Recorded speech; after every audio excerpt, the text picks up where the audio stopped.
Remue ménage. Remue ménage.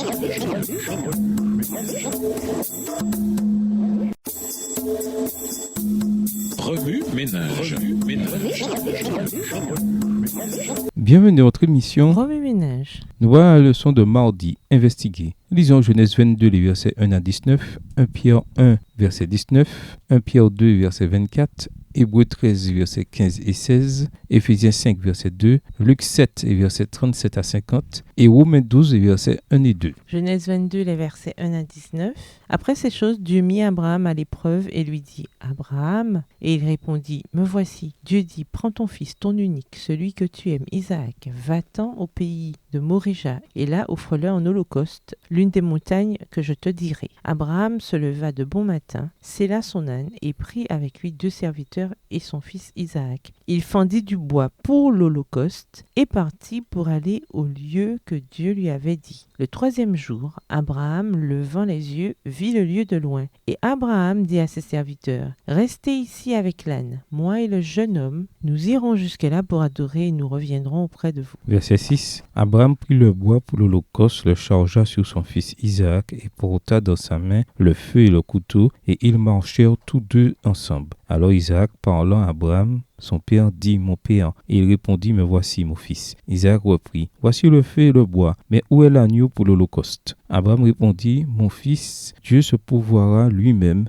de l'agneau pour l'holocauste. » Et ils marchèrent tous deux ensemble. Lorsqu'il fut arrivé au lieu que Dieu lui avait dit, Abraham y éleva un autel et rangea le bois. Il y a son fils Isaac et le mit sur l'autel par-dessus le bois. Puis Abraham étendit la main et prit le couteau pour égorger son fils. Verset 11. Alors l'ange de l'Éternel l'appela des cieux et dit « Abraham, Abraham !» Et il répondit « Me voici. » L'ange dit « N'avance pas ta main sur l'enfant et ne lui fais rien, car je sais maintenant que tu crains Dieu et que tu ne m'as pas refusé ton fils ton unique. » Abraham leva les yeux et vit derrière lui un bélier retenu dans un buisson par les cornes. Et Abraham alla prendre le bélier et l'offrit en holocauste à la place de son fils. Abraham donna à ce lieu le nom de Jéhovah-Jiré. C'est pourquoi l'on dit aujourd'hui à la montagne de l'Éternel, il sera pourvu. L'ange de l'Éternel appela une seconde fois Abraham des cieux. Verset 16. Et dit, je le jure par moi-même, parole de l'Éternel, parce que tu as fait cela et que tu n'as pas refusé ton fils, ton unique, je te bénirai et je multiplierai ta postérité comme les étoiles du ciel et comme le sable qui est sur le bord de la mer, et ta postérité possédera la porte de ses ennemis. Toutes les nations de la terre seront bénies en ta postérité parce que tu as obéi à ma voix. Abraham étant retourné vers ses serviteurs, ils se levèrent et s'en allèrent ensemble à Béer-Shéba, car Abraham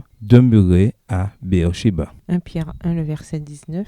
Mais par le sang précieux de Christ, comme d'un agneau sans défaut et sans tache. 1 Pierre 2, verset 24. Lui qui a porté lui-même nos péchés en son corps sur le bois, afin que, morts au péché, nous vivions pour la justice, lui, par les meurtrissures duquel vous avez été guéris. Hébreux 13, versets 15 et 16. Par lui, offrons sans cesse à Dieu un sacrifice de louange, c'est-à-dire le fruit de lèvres qui confessent son nom. Et n'oubliez pas la bienfaisance et la libéralité, car c'est à de tels sacrifices que Dieu prend plaisir. Éphésiens 5, verset 2. Et marchez dans la charité à l'exemple de Christ qui nous a aimés et qui s'est livré lui-même à Dieu pour nous comme une offrande et un sacrifice de bonne odeur. Luc 7, les versets 37 à 50. Et voici une femme pécheresse qui se trouvait dans la ville, ayant su qu'il était à table dans la maison du pharisien, apporta un vase d'albâtre plein de parfums et se tint derrière aux pieds de Jésus. Elle pleurait et bientôt elle lui mouilla les pieds de ses larmes, puis les essuya avec ses cheveux,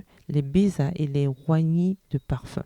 Le pharisien qui l'avait invité, voyant cela, dit en lui-même, si cet homme était prophète, il connaîtrait qui et de quelle espèce est la femme qui le touche. Il connaîtrait que c'est une pécheresse. Jésus prit la parole et lui dit, « Simon, j'ai quelque chose à te dire. »« Maître, parle, répondit-il. » Verset 41. Un créancier avait 2 débiteurs. L'un devait 500 deniers et l'autre 50. Comme il n'avait pas de quoi payer, il leur remit à tous 2 leurs dettes. Lequel l'aimera le plus? Simon répondit, celui, je pense, auquel il a le plus remis. Jésus lui dit, tu as bien jugé. Puis se tournant vers la femme, il dit à Simon, « Vois-tu cette femme? Je suis entré dans ta maison, et tu ne m'as point donné d'eau pour laver mes pieds. Mais elle les a mouillés de ses larmes et les a essuyés avec ses cheveux. Tu ne m'as point donné de baiser, mais elle, depuis que je suis entré, elle n'a point cessé de me baiser les pieds. » Verset 46. Tu n'as point versé d'huile sur ma tête, mais elle a versé du parfum sur mes pieds. C'est pourquoi je te le dis, ses nombreux péchés ont été pardonnés, car elle a beaucoup aimé. Mais celui à qui on pardonne peu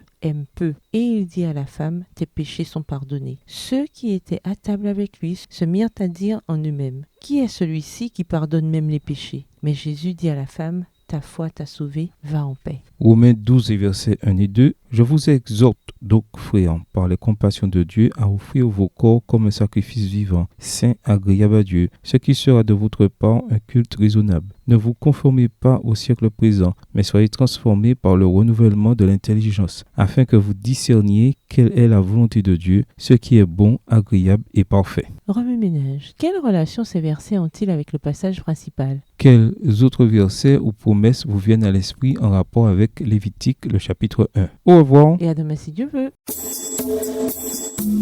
Remue ménage. Remue ménage.